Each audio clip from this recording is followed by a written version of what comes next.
everyone, what's going on? Joey Contino here, and today is the first day of Eurovision 2022. That's right, it's the Eurovision Song Contest. I'm so excited because 40 different countries are competing to win the winner's trophy and to host it next year. I'm going to go ahead and break down everything you need to know about this season and give you a recap of the first day of the semifinals. Before we get started, make sure you subscribe, you turn on notifications, and you give this video a thumbs up. Let's get started.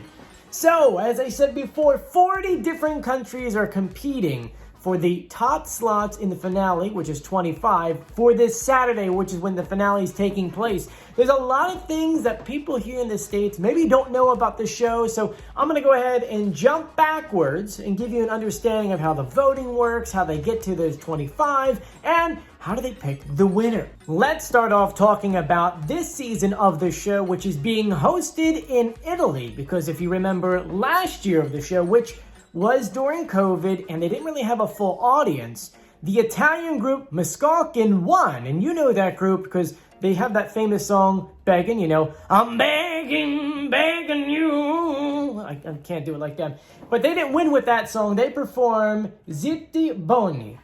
And they won. So they won the trophy and they won to host it somewhere in Italy. So they picked Hernan, looks like.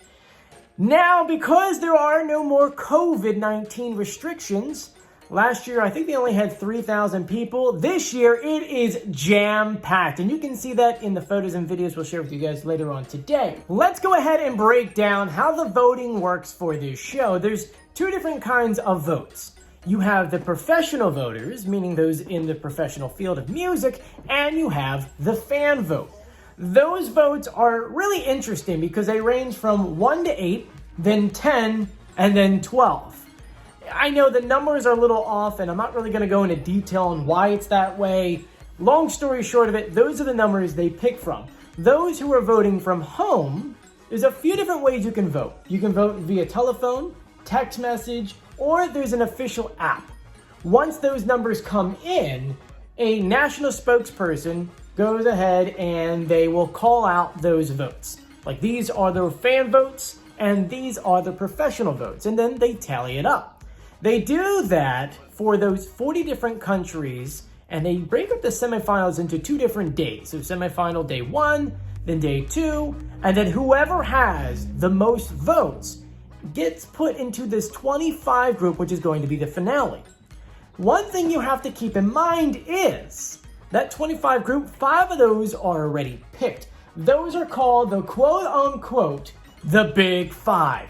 That is Italy, France, Germany, Spain, and the UK. They're automatically put into the grand finale. So all those other countries have to vote. So another thing you have to think about is that when you're really voting in those semifinals, you're not really voting for those top 5. You're kind of voting for those other 20 that's going to make it in. Yeah, I know. There's a lot to go from 40 to 25, but with the voting process, as they keep going, they eliminate. And as they go through the groups, you imagine that there's 20 in the group, the top 10 continue. So you kind of look at it like that. 10 on this one, 10 on that one, then they join the top 5. I hope that explains it. It's really hard to understand how it works. The one band that everyone is excited for is the Ukrainian band, for obvious reasons, and they performed today. It was killer. I'm going to play a clip for you a little bit later, but this is the Kalush Orchestra. Oh my gosh. They got my vote. I went online, first time voting, went on there and voted for them as much as I could because they deserve it. I mean, granted, the situation going on, you know, they definitely need our vote, but they killed it. They were the front runner in my book. I do want to add one thing. I did upload a video of them performing, and YouTube kind of like hit me with an email saying, this video is being blocked in certain countries. I was like, oh man, so I guess I can't share it in the States? And I opened it and it said it's not being shown in Russia. So I thought that was kind of funny. And Russia is not competing this year. As you know, they were kind of kicked out for obvious reasons. Anyway, I have a full recap that they put together. I'm going to play it for you guys. Let me know who has your vote.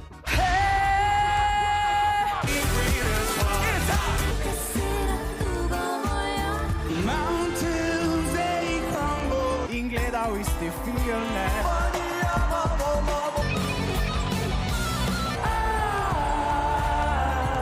So there you guys go. That's day one of semifinals of Eurovision Song Contest. Let me know in the comment section which one was your favorite. And I want to thank you for joining me. If you haven't done so yet, please subscribe, turn on notifications, and give this video a thumbs up. I'm Joey. I'll see you later. Bye.